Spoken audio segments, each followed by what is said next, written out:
శ్రీకాకుళం జిల్లాలో విషాదం చోటు చేసుకుంది. ముగ్గురు కార్మికులు క్వారీలో మృత్యువాత పడ్డారు. మొలియాపుట్టి మండలం దీనబంధుపురంలో ఈ విషాద ఘటన చోటు చేసుకుంది. పిడుగుపాటే కారణమని క్వారీ యాజమాన్యం చెబుతూ ఉంటే బ్లాస్టింగ్ వల్లే చనిపోయారు అని అంటున్నారు మృతుల కుటుంబ సభ్యులు.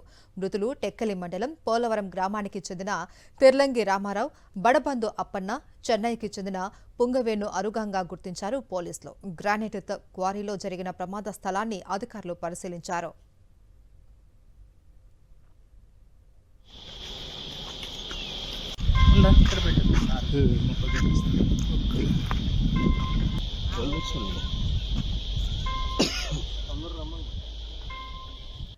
అయితే బ్లాస్టింగ్ వల్లే ముగ్గురు కార్మికులు మృతి చెందారు అని ఆర్డీఓ కృష్ణమూర్తి తెలిపారు. వీర రామ్ ప్రసాద్ గ్రానైట్ కంపెనీకి చెందిన ఈ క్వారీకి ఎలాంటి అనుమతులు లేకుండానే పనులు చేస్తూ ఉన్నారని, నిందితులపైన కఠినమైన చర్యలు తీసుకుంటాము అన్నారు కృష్ణమూర్తి. జిల్లాలో ఉన్న అన్ని క్వారీలపై ఆడిటింగ్ చేయమని జిల్లా కలెక్టర్ ఆదేశించారు అన్నారు. మైన్స్ డిపార్ట్మెంట్ కానీ రెవెన్యూ డిపార్ట్మెంట్ కానీ ఏమీ బ్లాస్టింగ్ పర్మిషన్స్ ఇవ్వడం జరగడం లేదు.